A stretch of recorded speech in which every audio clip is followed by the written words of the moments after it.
What's that sound? It's For Amusement Only, the EM and Bingo Pinball Podcast. Welcome back to For Amusement Only. This is Nick Baldridge. Lots of progress has been made in the last 2 weeks. Multi-Races is now functional.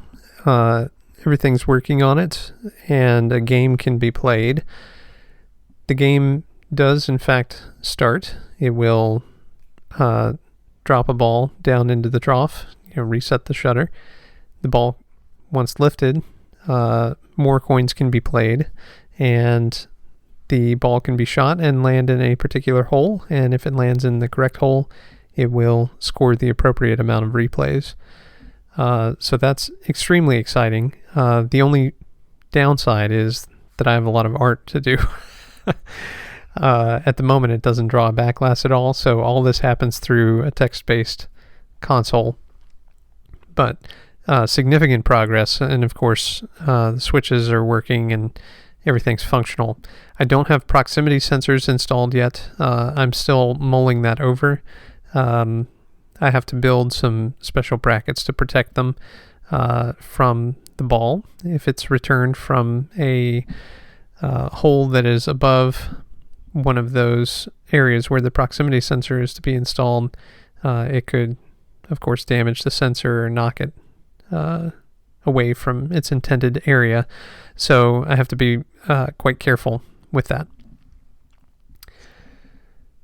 But since that was done, I turned my attention to Robo-Frenzy. And Robo-Frenzy, where I last left it, had a short that was causing the GI fuse to blow, and as I found out, it was causing the 30-volt fuse to blow as well. So looking in the machine, I wasn't able to see anything directly, but one thing that I noticed is that I heard a coil locking on. There are a lot of coils in Robo-Frenzy, so finding the one that was locking on was a bit of a challenge. And what I ended up doing was, of course, turning the power off and on relatively quickly so that it didn't have enough time to heat up the fuse and blow it. And what I found was that 2 of the trip relays on Player 2 robots, so these are the relays that are used to actually build the larger robot, and they're mounted in the head, or not the head because it's one piece, but inside the body of the game, up near the backglass area. So 2 of these coils had fish paper, which had managed to get wedged underneath the relay actuator arm and was causing a switch to remain closed all the time that should have been opened when the relay was tripped.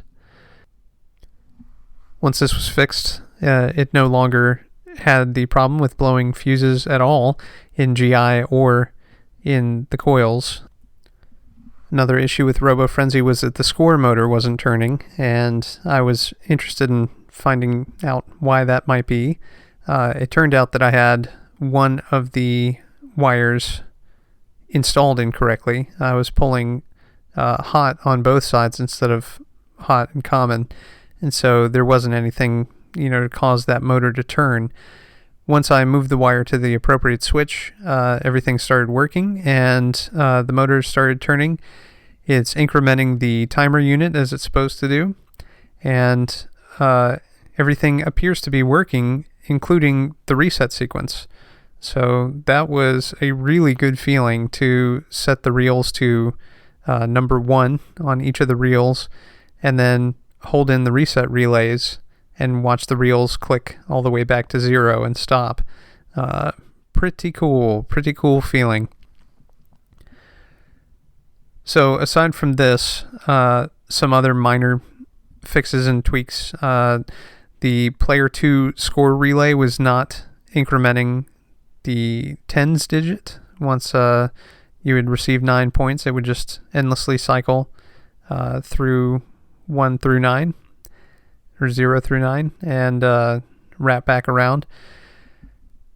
I figured this was something simple, but I just hadn't had a chance to take a look. And the carryover switch, totally fine.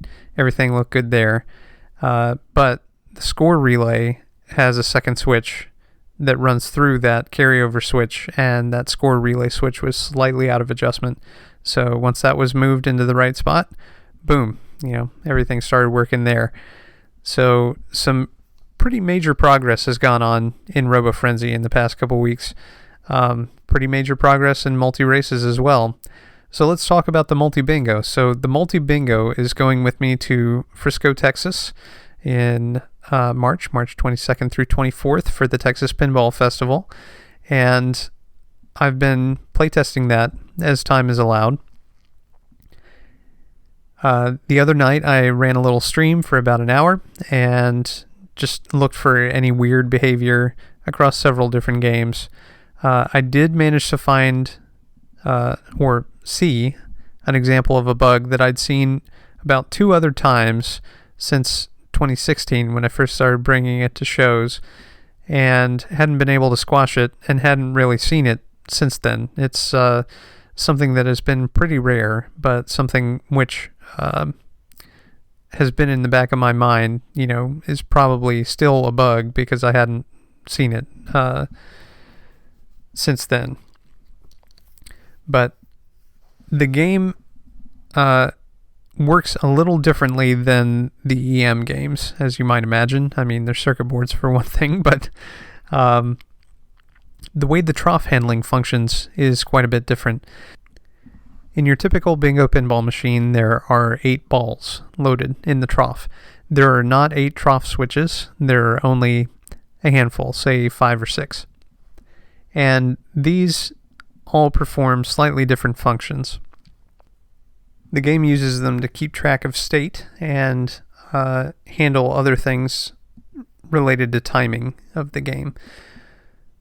But one of the most important functions is trough switch number 8, and that's the 8th position, if that wasn't obvious. And when the final ball settles in the trough, it activates the lifter motor. The lifter motor lifts a ball up, it increments the timer unit, and the game begins. In the multi-bingo, the way that I had the lifter method working, and what it did is it scanned for that trough 8 switch closure, and immediately once it saw the trough 8 switch closure, it would lift a ball.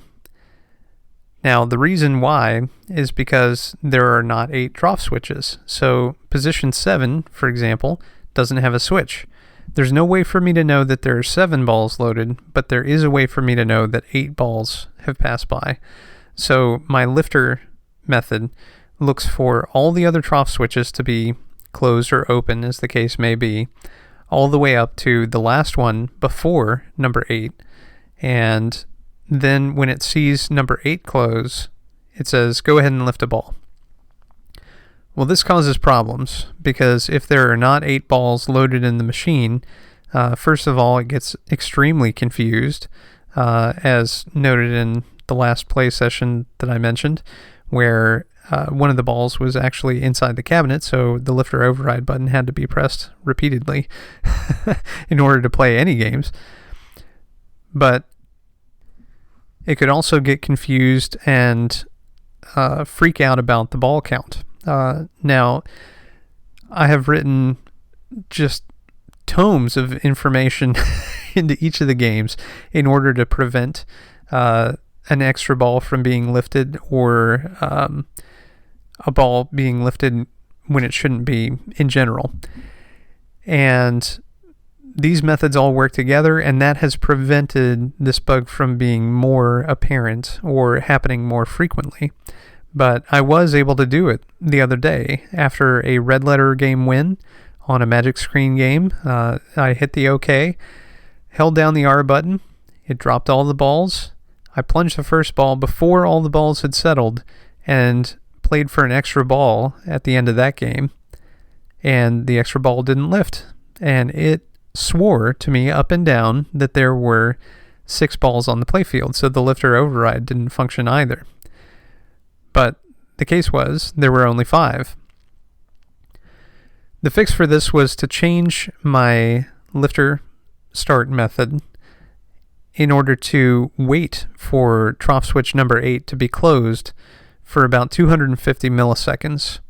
That gives the ball time to travel past trough switch number 8 if it's ball number 7, and it waits for ball number 8 to settle in the trough before it begins lifting the first ball.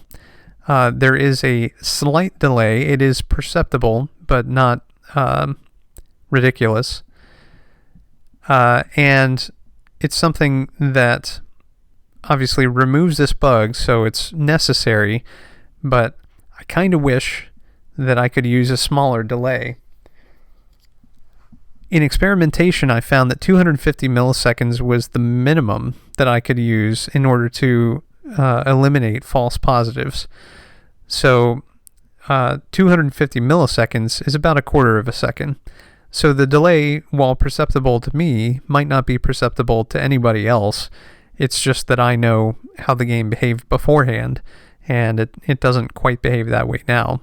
I also know how the EM games behave, and they're immediate, once all 8 balls are in the trough. So I know there's a difference, but I don't know that any player on Earth would even really realize, unless they listen to this podcast, that there is such a delay. But anyway, I'm very excited about that. That's a long-standing bug, which I hadn't even logged because I wasn't able to reproduce it at all. And I managed to reproduce it and thought about it. And the next day I went through and wrote that new method and applied it to all of the games in the multi-bingo. So we're good to go. I'm really looking forward to TPF. I should have at least one more streaming session before then, and I'll definitely have some folks over locally to play the game before the show and see how it goes. Tonight's game is 1942's Keeney Towers. Towers is like the Keeney version of Genko's Metro. It has 2 different sequences, and you can win on points. The sequences are A, B, C, D, and then 1 through 6. A, B, C, D are passive bumpers, which are arrayed in a triangle formation. A at the top, B at the bottom left, C at the bottom middle, and D at the bottom right. You can also complete A through D by hitting various rollovers on the playfield.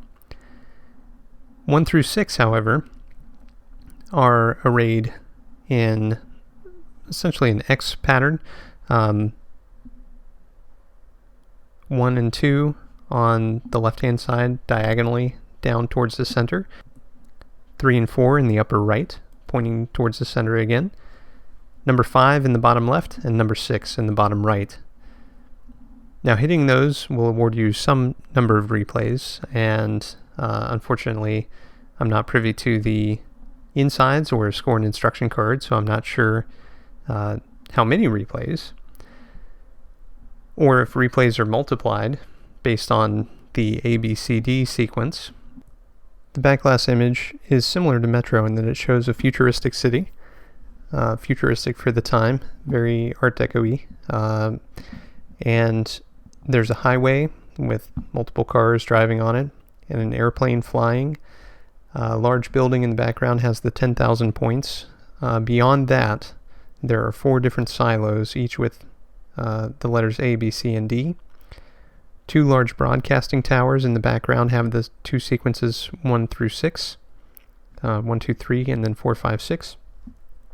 Below the highway is another building, and at an angle, in perspective, there's a sign on top of that building that says Towers, and your 1,000 to 9,000 points are arrayed on the right-hand side in a skyscraper. I think the artwork is beautiful on this machine, and I have an embarrassing story to tell about this one.